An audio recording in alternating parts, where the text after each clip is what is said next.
Good morning, everyone. The time is now 10 o'clock. Thank you so much for registering for our webinar on strategies for companies to support mental health at work. We're going to let you give you a couple more seconds to come on in because we don't want to keep you too long, of course, since this is one of our mini webinars for 15 minutes. We have also a special guest with us, Ms. Dominique Halton, which we're super excited to have here with us today. She is a mental health professional, and she is going to share some great tips with us on having resources to use for employers as well. So you don't want to miss this today. So we'll give you a couple more seconds, to come on in and have your seat as our VIPs for today.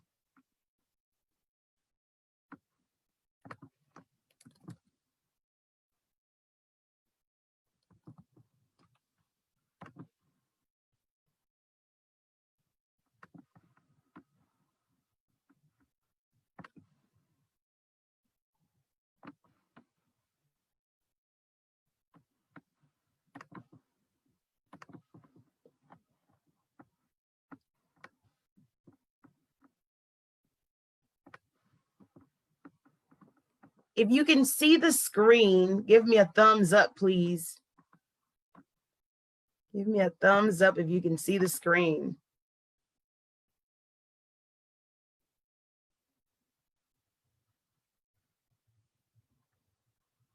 And I see we have a question already that, yes, you are in the right webinar. This is strategies for companies to support mental health at work. And yes, I can definitely share the presentation with you afterwards. Please shoot us an email. I'll give you the contact information and we'll make sure that you get it. Thumbs up. Thank you for the thumbs up that you can see the presentation. So excited.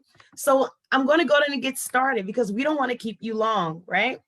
So I am Elizabeth Fletcher, HR manager with Click on HR. We are a full-out HR advisory and consulting firm, and we are excited to host these mini 15-minute webinars just with you in mind as the employer, as well as the many employees that tunes in with us. We are forever grateful for you for coming in and being our special guest. Speaking of special guests, today we have a special guest with us. We are so excited to have Ms. Dominique Halton, who has been in social services since 2010. After identifying her purpose as a counselor, she returned to graduate school for clinical mental health counseling in the spring of 2016 and completed courses throughout the summer 2018. She also plans to get her doctorate degree in clinical psychology to gain expertise in different theoretical orientations. We are so excited to have Ms. Halton with us today. She is the owner of the Chic Therapist, LLC, where she offers personal styling, imaging, and consulting services. So sit back, relax. We hope that you learn a lot today. In fact, we're confident that you will learn a lot on today. And with that learning, we want you to definitely make sure that you put your questions in the chat. Please do not feel shy to ask any questions in the chat. Ms. Halton will be answering those questions for you. And also for those of you that have enough time, have a little time after our presentation, she will also be able to have more in-depth conversations with you each if you can stick around. If you can't, we understand. But Ms. Halton is also going to give you her contact information in the chat that you can reach out to her personally as well. So here's your Click on HR team. I know you're familiar with us already, but presenting to some and introducing to others, you have myself, your HR manager, Melanie Hernandez, our awesome HR recruiter, Hope Deanda, our phenomenal HR assistant, and Rhea Stone, our dynamic CEO. And again, put your questions in the chat if you have them. Ms. Halton will be answering them. And we look forward to answering your questions for those of you that can stick around. So don't be shy to ask those questions, please.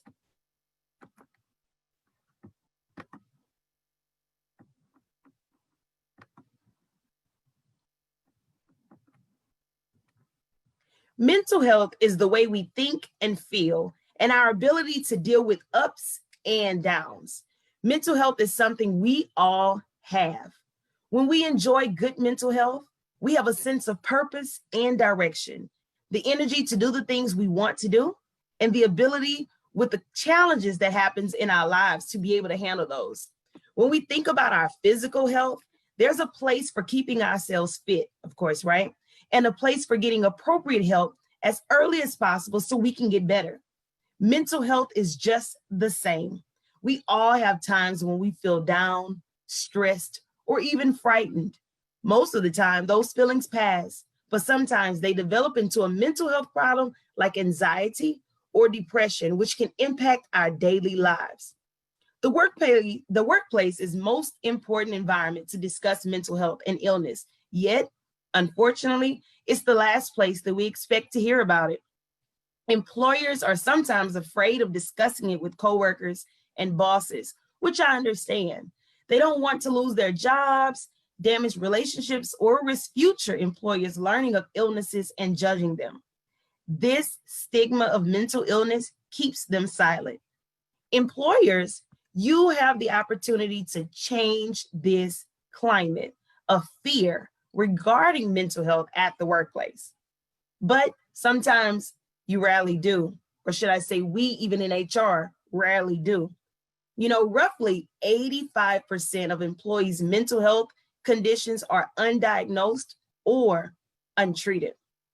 There's plenty of motivation for you as the employer to step it on up.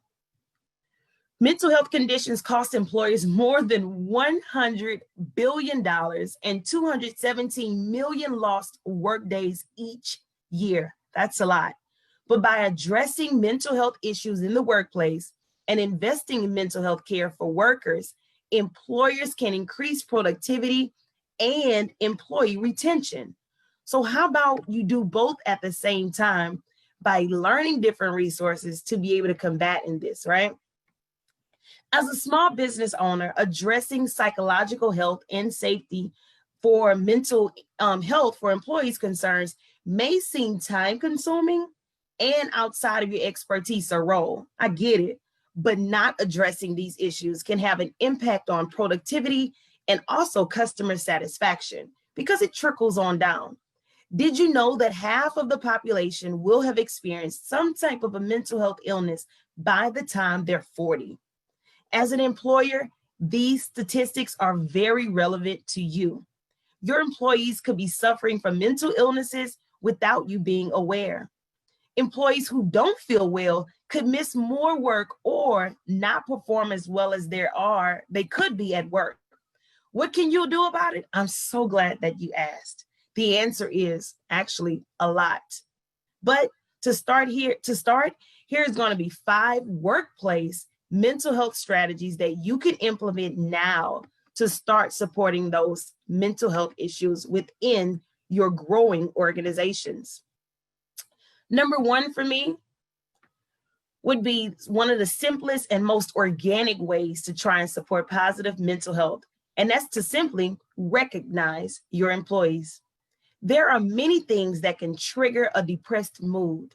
One factor is a lack of recognition at work, either real or perceived. If employees feel that they are not being recognized for their work accomplishments, they're most likely going to feel upset, saddened, or even overworked. These employees may develop mood problems. To help your employees, make sure that everyone feels recognized. Employees like to be recognized in different ways. Some employees may want to be congratulated in a staff meeting, when they meet a goal. And others, they may prefer a formal certificate to put on their walls, like filling the wall behind yourself, or an extra day off, or even a gift card. Learning your employees would be the best thing to know their personalities in an interpersonal way. The next would be balancing the demands of home and work can be challenging. So promote work-life balance. If employees don't feel like they can keep these demands balanced, they could start to feel stressed and frustrated. If employees have increased workloads, they could feel like they don't have enough time to manage their demands at home. The reverse is also true. Employees with increased demands at home could feel overwhelmed at work. A flexible work schedule is also an easy way to promote work-life balance. You can let employees have flexible starting and ending times. Some possible changes could be offer a more flexible schedule, a modified work week, or telecommuting, if other options make sense for your business needs. And as an HR professional, we get it that everyone's work schedule could possibly be different, but do what's best for your business needs with your employees in mind, and they'll truly appreciate it. Your employees work hard, but it's also important as an HR professional, a manager, or even a business owner that you track workload balance. Manage your employees' workload. A high workload with low control over workflow can contribute to mental health problems. Stress is different in every single person, but can definitely contribute to mental health issues if it is not managed. Look at the amount of work that your employees need to complete and decide if you need to hire extra people to share the workload, or see if your employees can prioritize their tasks through project management tools that you possibly can invest in. It's also important to note that some tasks need to be done right away, while others can be managed at a more effectively time at a later date. And just being cognitive of when their deadlines can definitely help their stress loads too. The fourth one is to ensure the workplace is psychologically safe. Unsafe workplaces are another risk factor for mental health issues. Of course, you don't want your workplace to be unsafe, but it's hard to keep an eye on everything that's happening in your office. We get it. There's discrimination, sexual harassment, and other forms of harassment that could be happening without incidents even being submitted. To keep these employees healthy, ensure that you have an internal policy, code of conduct, and strategies in place to keep workplace psychologically safe, which is very important. Now, what is psychological safety, you ask? Psychological safety refers to the perceived consequences of taking interpersonal risk. Someone who feels psychologically safe in a space believes that there to be probably little to no consequences will take that risk, such as using the wrong phrase when speaking to a colleague. If someone perceives there to be negative consequences associated with these risks, then they feel psychologically unsafe. And that's important to not have them to feel that way. It's easy to see why this is important in the workplace. If people feel psychologically safe, they'll be more likely to volunteer their ideas and offer feedback on the way things are done. If the space is perceived to be way too risky and the consequences of speaking up seems to be too high, you then will have a silenced work environment. And that's what you don't want. Help employees to get the treatment. Mental illnesses are very serious, but there are still too many factors that restrict people from wanting to get treatment. Some of that is based on ease of access. Create a safe process that is secure and private for your staff to ensure that they feel comfortable seeking out treatment if necessary. One of the ways to do that is to ensure that your group insurance plan covers mental health services. The workplace mental health strategy can be employees become healthier and make them feel better. You can also provide employee assistance plan, which is also known as EAP, for your employees to help them find needed resources. And a lot of times these employees don't use EAP, which is one of my favorite as an HR professional to make sure that I educate others about. And a lot of times they feel like EAP will either divulge the information or let the employers know. And please make sure that they know that through your group insurance plan, EAP is confidential and it's very resourceful to have, and it's included in their benefits if offered with the employer. Mental health conditions are covered under the American Disabilities Act, also known as ADA. That means that employers must make reasonable accommodations for workers with such disorders to perform their responsibilities. However, employees must be willing to divulge their need for modifications. And it's very important to make that psychologically safe so they will feel comfortable with divulging that as well.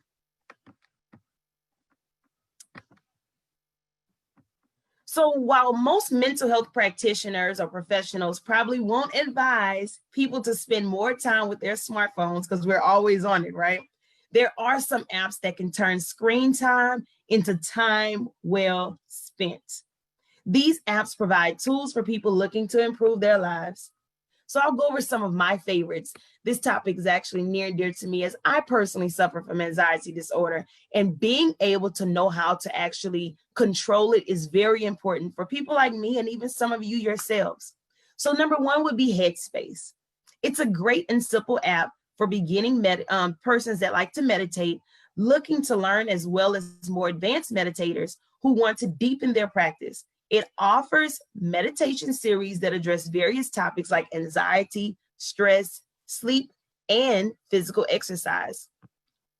Number two, more than 6 million people use this free meditation app. It's called Insight Timer. It offers courses on how to meditate and a fan favorite meditation timer for those who prefer unguided meditations, and an expansive free library of more than 35,000 guided meditations, including for sleep, with renowned teachers like even Tara Branch. And it will also track your progress with streaks and for different charting if you like to see the charts. Number three is an Apple Best of 2018 award winner, Calm. It offers run and different master classes on things like creativity and holistic health, and guided videos on stretching to sleep and different things like that. Each day, there's a new daily calm meditation with a different theme, and you can also track the number of days and minutes that you are then meditating. 4 would be an app that pairs with your current mental state with the best meditation or relaxation strategies to help you reduce stress and anxiety, improve sleep, as well as increase happiness. It's called Aura. It offers the guided meditations, relaxing nature sounds, and also the short stories. And then 5, last but not least, is the PTSD Coach. It's created by the Veterans Affairs National Center for PTSD and the U.S. Department of Defense National Center for Telehealth and Technology. PTSD Coach is designed to assist people who suffer from or who may suffer from post-traumatic stress disorder. And it also offers a self-assessment to help determine whether that you may be suffering from PTSD, with resources where you're being able to help it to be combated. So here's some things to remember before we close, and hopefully you're still putting your questions in the chat for Ms. Halton, and she's also going to be able to stick around for those of you that can hang with us. The 4 A's of mental health friendly in the workplace, I would like to say, is awareness, build a wellness and a supportive culture, accommodations, provide accommodations to the employees, assistance by offering employee assistance, and access. Access is one of the most important parts because you can offer all of this, but they need to be able to find out how can they utilize it and where can they find it as well too, which is very important with their usage. So any questions or would like to follow us as a full service HR auditing and advisory firm, click on HR proudly partners with various benefits providers that can have tailored to your individual needs as an employer with your employees in mind.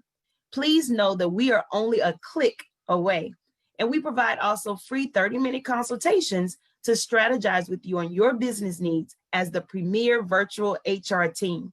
We also have an awesome sales referral program too, in case you're not ready and know other persons that need a virtual HR team, especially during unprecedented times like this. So please feel free to visit our website for more information, and also join us on August 6th as Riz Stone, our dynamic CEO, will be hosting our next webinar. So let me go to the chat and see how it's been going in there. So Dominique is still ready for any questions if you have. If you'd like to have this presentation sent to you, please feel free to reach out to us. You have our contact information on the screen. So Ms. Halton, I'd ask that you please unmute your mic and maybe provide any extra resources that you'd like to offer too. And I see there's a question too. It says, TC, do you think that companies should offer grief counseling or meetings where coworkers can share their stories with each other? I'll let Ms. Dominique answer that. Absolutely. I absolutely agree with that. I think that, okay, let's see. Let me start my video, then I'll go ahead and answer it.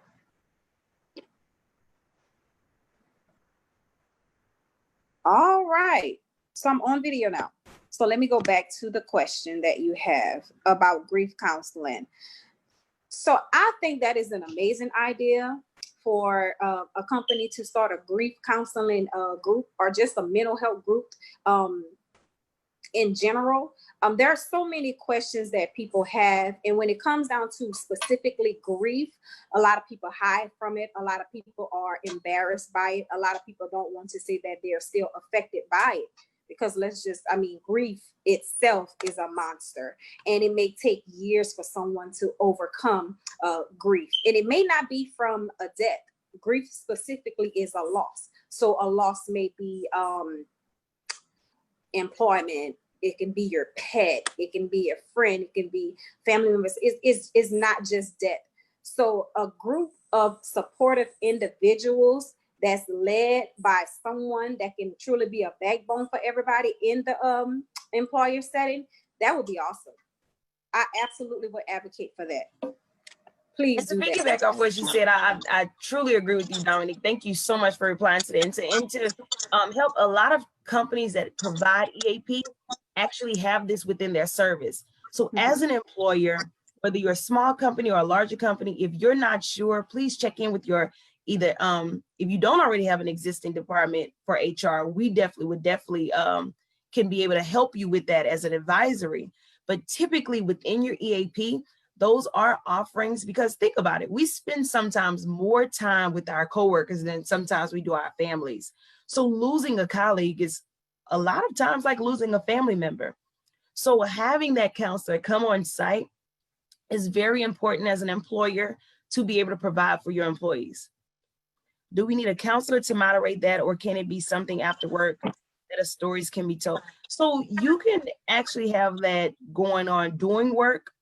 And again, EAP will usually provide those professional counselors, such as people like Ms. Dominique would be the ones that would come out and talk to either group settings or one-on-one, depending on what your employer want. A lot of times when I've been on that side of the HR team, and many companies where we would actually just host it, and we would more so move away where you can have your privacy and not feel embarrassed. So it will be just basically like you and Ms. Dominique, or if you like another coworker to come to you, then it would be that, and you'd be able to share stories. I've also seen companies host memorial services for the employer, especially if the employees don't go to the funeral service or something. They're then allowed to then share those stories, like you said, with other coworkers about the fond memories that you've had with the person and being able to relive that. Is there anything else that you'd like to ask with that, Ms. Dominique? Yeah, you summed it all up for me. Absolutely. Sometimes it can be ran by a professional, but if you just want to, as a group of employers that's mourning, the coworker, you might just want to keep it intimate in that group, and you all can share that together and laugh together and cry together. Because when you do that together, it's an intimate, small gathering. It's a small setting, and you'll be able to get a release together. You guys can get a breakthrough together. You guys can all honor that employee's life. Yeah. You're welcome. You're welcome. Absolutely. And I know we said that we were going to, and I know we said we're going to keep this for 15 minutes. So as a reminder, for those of you who need to jump off, we understand, but we're going to kind of keep the conversation going a few more minutes. So Dominique, I had a question for you. I know the other day when we were talking, and you mentioned about emotional intelligence. Yes. And when you mentioned emotional intelligence, I want you to expound on that for employers on why understanding and knowing emotional intelligence is important. So maybe tell us what emotional intelligence is, and why is it important for employers to understand, to actually implement? Okay, so emotional intelligence is very important for the employer because it allows you to be a human being versus someone's boss. There are 5 areas to emotional intelligence. It's self-awareness, self-regulation, internal motivation, empathy, and social skills. And I'll go in and explain those 5. Self-awareness is basically being able to recognize and understand your personal mood as the employer. This is your ability to identify your emotional state before you even encounter one of your employees. Self-regulation is being able to redirect your emotional impulses or moods before you go and meet with an employee. Internal motivation is basically your drive to achieve, and that allows you to take that one down approach and to be able to put yourself in your employee's shoe versus being in your employer's shoe. And if you have questions about what the one down approach is, that's basically, hey, I'm not the employer right now. I'm a human being, just like you're a human being. I want to know what is going on. Empathy. That's just understanding and treating people according to their emotions and what's important to them. It is so important. That one right there is so very important for employers, because the worst thing that an employer can do when their employee is experiencing something as it relates to mental illness or anything dealing with mental health is to make that employee feel as if they're not being supported. That's one of the worst things an employer can do. And lastly, the fifth one is social skills. That's just being able to have a relationship with others and to be able to effectively communicate with others. And so I personally feel that all employers should be familiar with emotional intelligence, and they should really familiarize themselves with the 5 areas, because when you have those 5 areas, you wouldn't have any issues with your employees, specifically as it relates to mental illness, because that is something that's very important. That's something from human to human that needs to be understood. And it's something that the employer should support their employee. I like that. So what would then be your advice to, I know we've now went to the employer. So what would then be your advice for an employee to identify those stressors? The stressors from just being just everyday work or outside like work. Those stressors that are in like the workplace, how can they maybe have tips of identifying what may be a stressor? The number one sign of a stressor for an employee is performance. It can be a decrease in performance or an increase. Now, the decrease, let's think about when the person first was hired. They came in, they were very enthusiastic, and they have always been an amazing employee. But then you notice within a week, their work ethic is declining, their performance, they're declining. They may not be as punctual as they were before. They may not be as enthusiastic. They may not appear to have their little happy glow anymore. They may appear to be a little dark and dragging, and that's a decrease. An increase, they may be doing too much. They may be doing too much. They may be forcing themselves to hurry and get through their work. And so that is the number one sign that something is wrong, specifically as it relates to mental health. So for that employee, when you recognize that you slowed down too much, or that you're doing entirely too much, that's the main sign that you need to take a step back and go and speak to your supervisor or go and speak to HR, because it's something you need to prioritize your mental health at that moment. Thank you for that. I'm sure even some of us can definitely use that form of a question. Thank you for sharing that. Yeah. So I guess another question I would have to ask you is, for employers that are not so big right now, right? And they may not have EAP, because they may not have that offering in their benefits for the employees. What are some of the resources that maybe you could advise an employer that does not currently have EAP to then utilize for their employees? Those apps that you provided are amazing. I love those apps. I actually give those same apps to people that who are not in my care anymore. Like whenever I'm, parting ways with families, I give them tools. And those 5 I give out to those people. The only one I didn't see was the app is called Harm. And those are for people that may have a history of like self-harm and stuff like that. So that app is amazing. I'm going to go ahead and chat it, and I'm going to add it into the chat later, but it asks you a series of questions. When is the last time you wanted to harm yourself? When is the last time, stuff like that. And it takes you from, depending on the the way you answer the questions, it'll give you resources within that app. That's one of my favorite. You can also text the word NAMI, NAMI, to 741-741. That's another resource. You can also call toll free 1-800-950-6264. These are all resources that would get you assistance, free assistance. Give me that number one more time. I'm going to write it in the chat. 1-800-950. 6264. Both of those, the numbers that I just gave, the text one and then the toll-free number, both of those provide free counseling services from your local. Yes, yes. And many people aren't aware that there are free resources. If you were looking to NAMI, it's the National Alliance for Mental Illness. They always providing free resources for counseling. Wow. Okay. And then I see another question came in the chat. I guess I can answer this one. I was trying to read it, so I won't try and read too much of it. It was basically saying, how do you bring up the conversation of feeling like you're being outcasted by some employees that make you feel like they don't want to speak to you or they don't want to make eye contact with you?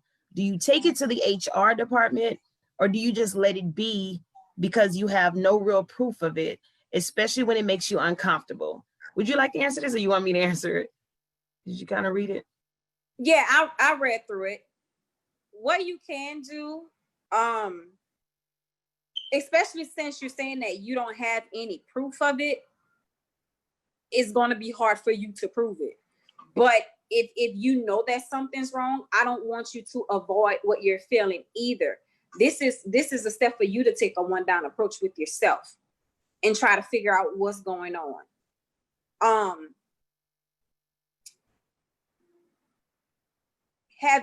don't know if you've ever had any type of discussion with your coworker or that employee. You may want to try and get to know that person a little bit. That would be helpful. Yeah, and I get where you're going at with this too. So I would say too, from an HR professional, if you don't feel comfortable having a conversation with that employee, because then that becomes a hostile work environment, I would say bring the conversation to your immediate supervisor. Look in your employee handbook, which is what they're for, and even have click on HR. That's what we do actually all the time, is we help companies to revamp their employee handbooks, to update them, and also create them. In your employee handbook, there should be something that actually talks about how to then file a complaint. And filing a complaint is not a bad thing. If you perceive something, that's where your HR department is going to come in to your aid. So if you don't feel comfortable with going to even your supervisor, you look in your handbook and see who's next in the chain of command that you would then talk to. And I would say, be honest, be very transparent and honest, and let your HR department know, hey, I don't have any proof of the way I'm feeling. However, this is the way I feel. And I think, as our mental health professional said, empathy is very important. And how she said to one down, make sure that you're not overthinking it based on how you possibly feel, because sometimes perception is some people's reality. So try and role play it out maybe with a colleague that you trust and say, hey, you know what? Sometimes when I speak to Dominique, I don't think that she really speaks back. Could it be me, or maybe is that her personality? Yeah. And, you know, if I'm telling this to, for instance, Hope may say, you know, typically Dominique is a morning person. So if she hasn't had her coffee and you're speaking to her before 7:30, although she gets here at 6:45, it's like, yeah, she's here, but Dominique likes to kind of wind down and get her day started in silence. Maybe she's meditating to herself. Maybe that's her prayer. And because I've now talked to Hope about it, Hope is kind of giving me some insight, like, oh, okay, because maybe I thought it was funny. Now, if it's happening all the time, sometimes maybe stop speaking to her, just give a head nod, right? Learning other people's, I think it's an interpersonal skill. Learning other people's love language and body language extends far past just an intimate relationship, but it goes on in our workplace too. And I think that that's important for us to all remember, that we're all humans. We all have things that we deal with at home, right, Dominique, that we're bringing to work and we not know. You know, you don't know what happened to that person the night before. Yeah. And you don't know what their stressors are. And I think that kind of went with the other question too. So I think that there's nothing wrong with bringing it to HR. HR is an employee relations person. And that's, you know, that's very important for you to feel comfortable with bringing it to HR. You know, even at Click on HR, we try to make sure we remind employees of our different clients that HR is not the da da da da. You know, we are people too. So we get it. We get it. Right. That is so good. I love your response to that.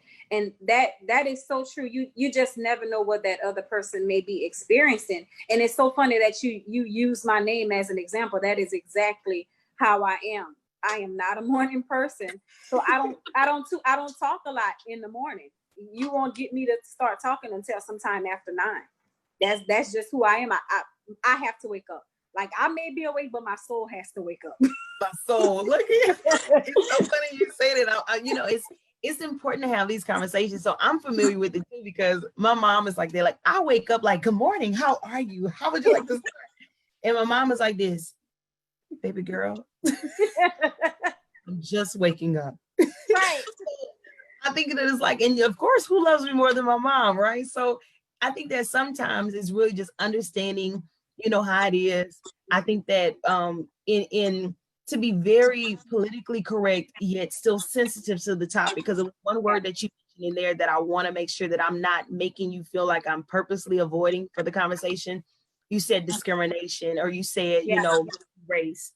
Yeah. With me, apparently being a double minority, I'll say that sometimes what goes on either in the world, in social media, and a lot of stuff will sometimes internalize within us. Yes. And it's not your fault to feel that way, but sometimes we internalize some of those things that the other person may not even mean that. Sometimes right now, some people may be afraid to tell us stuff, right? They probably don't know. And I think that it is very important with mental health, because that is a big factor right now with the way that the society is going and what we're seeing all over social media and what happens in reality to a lot of persons of color, whether it's Black, Hispanic, Asian, whatever descent we come from, or even women, right? Because as women, we are minorities too. Yeah. We must remember that some of those same things that we feel does not mean that a Caucasian man or a Caucasian woman don't feel. Mm-hmm. And I think that it comes back to empathy and not being afraid to sometimes have the heart to have conversations, and employers having town hall meetings to discuss things like this about what's going on and how you stand as an employer. And I think that it's important that when the employer says that we do not tolerate discrimination, sexual harassment, we don't care what color you are, we don't care what your ethnicity is, what your sex is, what your sexual orientation may be, and what your choice of who you love may be, we as an employer will not tolerate it. It then will begin to trickle down to your employees to understand, well, they know how you stand. So employees know, hey, it's kind of like, you know, the kids when it's like, mom, if mom knows that we have to share and I'm not sharing with Dominique, and Dominique says, Liz, I'm going to tell mom that you're not sharing. How then does I'm gonna say, well, wait, let me share then, right? Because we know that that's how mom feel. Right. If we don't know how mom feels about the rule, then maybe we won't act like that. So I say that idea with the employer as an HR professional. If we as employers and HR professionals are making our stance known, then it'll trickle down. That's where your employee handbook comes, your policies, your standards of procedures, and just the overall culture of the company as well, too. Yes. I like you for this. So it's Calm Harm app. Okay. Yes. That's a play on my word on the tongue. Calm Harm. Mine too. Mine too. Sometimes it's hard to say it. Then also she put in there, text NAMI to 741-741. Yes. So those are for the free counseling. Yeah. Definitely want to say thank you, Dominique. On behalf of myself and the entire Click on HR staff, we appreciate you taking time out of your busy schedule to provide these resources to employers, employees, as well as us. I feel like even myself, Hope, Rhea, and Melanie, we have learned a lot from you today as well. And we plan to pass these resources that you've shared on the 800 number, the text number, and as well as the additional app. Please share with the panelists as well to your contact information, please, so they can contact and reach out to you if they like. Sure, I'll do that. You'll put that in the chat. And again, she's the owner of the Chic Therapist. So that's THECHIC Therapist. And you can definitely reach out to her. And if there's no more questions, we're going to go down and end the webinar now. But we look forward to seeing each and every one of you on August 6th. As I said, Rhea Stone will be coming, and she's going to be presenting a dynamic topic again that you don't want to miss. We enjoy presenting these and offering these 15-minute webinars, and you're more than welcome to stay with us and chat with us afterwards as you have been. So again, on behalf of Click on HR, we thank each and every one of you for subscribing, for the referrals, and for the constant love. And we look forward to providing many more topics. So it's not goodbye, but it's see you later.